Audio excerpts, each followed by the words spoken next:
रांची के नामकुम स्थित बगीचा में रविवार को फादर स्टैन स्वामी का नाम शहीद पत्थर पर अंकित किया गया। उनके साथ कोचांग हत्याकांड के शहीद सुखराम मुंडा और घाघरा हत्याकांड के शहीद रामजीव मुंडा का भी नाम अंकित हुआ। यह शहीद पत्थर बगीचा के बीचों बीच स्थित है, जिस पर शहीदों के नाम अंकित हैं। स्टैन स्वामी का नाम अंकित करने के साथ ही उनके कार्यों को याद किया गया और उनके संघर्षों को आगे बढ़ाने की रणनीति भी तय हुई। स्टैन स्वामी अमर रहे, अमर रहे, अमर रहे। शहीद स्टैन स्वामी अमर रहे, अमर रहे, अमर रहे। इस कार्यक्रम का संचालन एक्टिविस्ट आलोका कुजूर कर रही थी। उनके अलावा अर्थशास्त्री ज्यांतरेज, मेघनाथ अखरा, सुशांतु मुखर्जी, संतोष कीड़ो, फादर टोनी सहित कई सामाजिक कार्यकर्ता उपस्थित थे। एक तो रिचुअल्स जो बगीचा के अंदर पथलगड़ी के ऊपर अपना नाम अंकित करना है, वो सिर्फ स्टैन स्वामी का ही नहीं, रामजीव मुंडा और सुखराम मुंडा जो पथलगड़ी आंदोलन में शहीद हो गए थे वो, और तीसरा फादर स्टैन स्वामी का नाम भी आज हम लोग श्रद्धापूर्वक अंकित कर दिए हैं। इसके अलावा जो झारखंडी रिचुअल्स है, चूँकि स्टैन हो समुदाय के बीच में लंबे समय रहे, अपना जीवन बिताएं, तो उनके बेरियल के बाद उनका रिचुअल्स जो होता है, आदिवासी समाज मानते हैं कि लोग स्वर्ग नहीं जाते हैं, वो हमारे बीच में होते हैं। तो वो किस रूप में हमारे बीच में होंगे, उसकी एक छाया घुसाने की परंपरा है, तो वो हम लोग करेंगे, वो बेरियल के बाद होंगे। इसके अलावा जो राजनीतिक और सामाजिक रणनीति जो है वो हम लोगों ने तय किया है।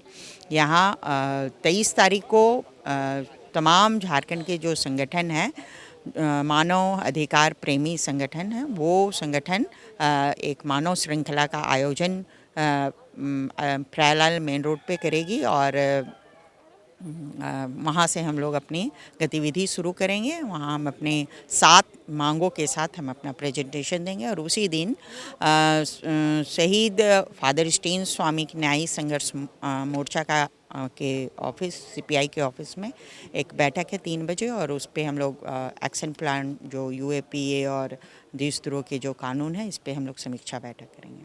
हम लोग विचाराधीन कैदी और उनसे जुड़े हुए मुद्दों पर 25 तारीख को आदिवासी अधिकार मंच, पीओसीएल और भी जो इस मामले को लेकर काम करना चाहते हैं, उनके साथ बैठ कर के योजना बनाएंगे और इस पर एक स्टडी भी करेंगे, और उसके आधार पर हम राज्य सरकार को एक मांग पत्र देंगे कि इस तरीके का जो मामूली केस के तहत पूरा झारखंड के विभिन्न जेलों में जो कैदी हैं उनको अविलंब रिहा किया जाए। इसके अलावे जो फादर स्टैन ने जो मुद्दे उठाए थे, आपका राजद्रोह का मामला हो या यूएपीए का मामला हो, इन जैसे दमनकारी कानूनों के तहत जो पीड़ित हैं, बंदी हैं, उनकी रिहाई के मुद्दों को भी हम लोग आगे ले जाएंगे।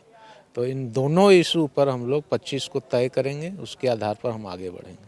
सुखनाथ लोहरा, आदिवासी अधिकार मंच।